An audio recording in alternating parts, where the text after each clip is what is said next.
Hi, it's Patrick from BFS Wargaming. I'm here to do a little tournament review. I'm going to talk about my first tournament. It was called Clash of Generals and it was at 40k Gaming in Colchester. I didn't get off to the best starts. Something that's quite important apparently in tournaments is that you read the rules before you go. So I actually took a list that wasn't legal in the tournament because you had to have a battalion detachment which had to make up half of your points, and I took an outright detachment because I was playing Custodes and obviously I wanted to take as many bikes as I could.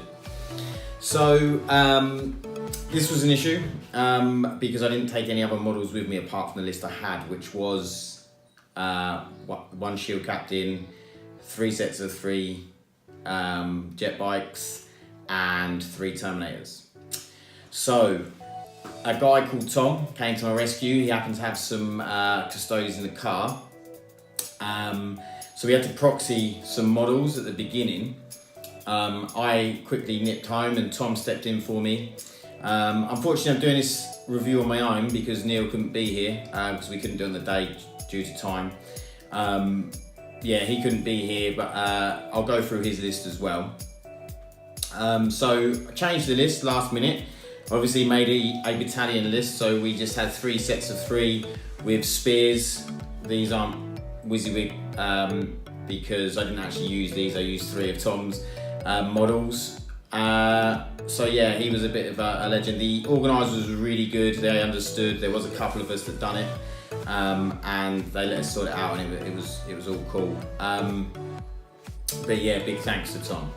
So we played Custodes and Deathwatch. So how it worked is you had 1250 of each army, 1250 points of each army. Like I said, half of it had to be a battalion. At least half of your points had to be a battalion. What I thought when I read the rules, that just one army had to have a battalion in it, had to make up half of that army's points, but that was for both armies. So my bad, learning curve. Not ideal for my first tournament, but there you go. So my list ended up being the 3 sets of Custodian guards with spears. I had 2 shield captains, one with the Auric Aquilis, and then the superior creation Warlord trait. And then the other one, I spent 1 command point to every time to take the relic Eagle's Eye, so they both had to free up invuln. Then I took 5 of the Vertus Praetors and Jetbikes, and the Deathwatch that Neil took, he had a Watchmaster, a Librarian, he had 2 Razorbacks, he had 2 teams of 5 veterans, so they were kitted out exactly the same: frag cannon, shotgun, bolt guns, and a storm shield. He then had 8 intercessors and 2 aggressors, and the 2 Razorbacks with 2 las cannons and the Redemptive Dreadnought with lots of Gatling cannons and things like that. So what I'll do is I'll put both lists, I'll put them in the description so you can have a look if you want to take a closer look. So we played 3 games. They were all Maelstrom of War, so 2 were out of chapter approved, 1 was out of the main rule book. So the first game was Targets of Opportunity, where you have to do the tactical objectives that turn before you throw them, and then you have to throw them away at the end of the turn. So we played, I've got some notes here because otherwise I won't be able to remember everything. So we played Blood Angels and Astra Militarum. We done really well. The bikes actually done really well. They took out the Ogrins and they sort of really controlled one of the flanks.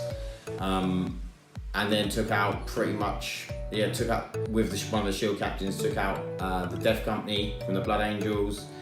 A tank, some sentinels, they done really well. And then they had like a plasma Punisher tank. It had so much plasma on it, it seemed like they were rolling forever. And that took out a lot of my bikes. It was really good actually. That tank was awesome, took out a lot of stuff of ours. But it ended up being a significant win for us. So how it worked is you got significant win, the win. So significant win was 7 points, win was 5 points, draw was 3 points, a loss 2 points, and then a significant loss was 1 point. So yeah, we got the significant win on the first one, and how it worked is the better the win you got, you were going to be matched up with someone else that got a significant win as well, more than likely. So that's what happened, and we went into the second game against someone else that had a significant win, and they had a mainly Nurgle list. They did have a Supreme Command detachment of 3 Demon Princes, Tzeentch Demon Princes, and they did have 3 Nurgle Princes. Because they're different data sheets, they can do that, it's within the rules. And then they had, I think, 120 Plague Bearers, a tree, and loads of other little characters that gave them buffs. And it was really, really hard to play against. All the buffs that were coming onto the Plague Bearers were giving them extra re-rolls and extra toughness, and it was pretty mind-blowing once they started rolling the dice for them after a couple of turns, because I believe they get better as you go on. And that was a real struggle. I mean, they pretty much just smited the Custodes. It was all smite and psychic, and they took out my Warlord first turn, and then shouldered the mantle so they didn't get to slay the Warlord onto the other shield captain, but they took out the majority of bikes. Every game went to 3 turns, so we all both got 3 turns on every game. On this game, they got a significant victory. We just couldn't cope with the amount of Demon Princes and the psychic power. It was where we were weak. Definitely was the psychic. It's something when I shouldered the mantle, I did take a new Warlord trait, which was the Impregnable Mind, so I could deny the Witch, but it wasn't enough. I mean, they were doing 6 powers on the 3 Tzeentch Demon Princes and another 3, so they had 9 powers they could cast every turn, which was good, and they used them well, and they beat us. Yeah, so we had a significant loss on that, so we only got the 1 point.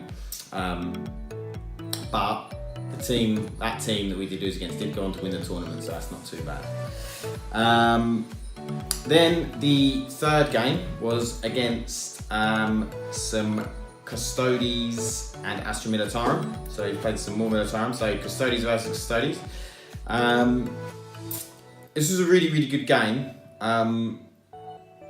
The second game against the Nurgle, that was the Race to Victory game from chapter approved, where you have to get 10 tapped objectives. Neither of us reached 10 tapped objectives, but yeah, they won quite clearly on victory points.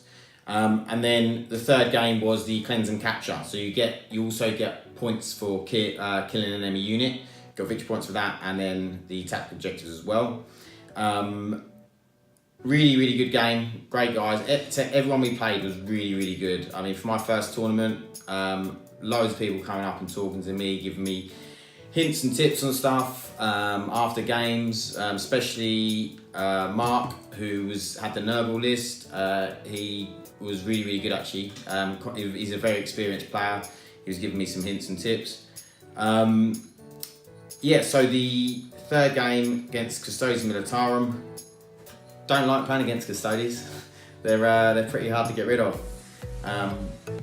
But it was a good game. We ended up getting a victory on victory points. I think if it had gone to the full 5 turns, if the time if it just carried on, if the time wasn't an issue, they might have actually tabled us. It would have been close because there was a lot of tanks in the Militarum list, and they were doing some good damage. But yeah, it was a really good game, really good guys. And I will just say, actually, and I'll have popped up some photos and stuff. I didn't actually get any photos of this last game, but there's a guy who was playing next to us, really, really, really nice guy, and it was really hot up where we were playing, and obviously it was a hot day, and he actually had a little, he said, I've got a couple of minutes, do you want me to get you a bottle of water? So he actually left his game to go and get me a bottle of water, which was really nice. I'll put up a photo of actually of his Magnus because it's really good. So I'll put a photo up, and he's on Instagram, so you can follow him. His name on Instagram, his name's Slyhammer. So give him a follow. He's a really good painter. I was actually already following him before the tournament. He's a very good painter, and so yeah, give him a follow. Really good guy. So yeah, I mean, really positive experience for my first time. So I mean, I've already booked up to go do another tournament in October.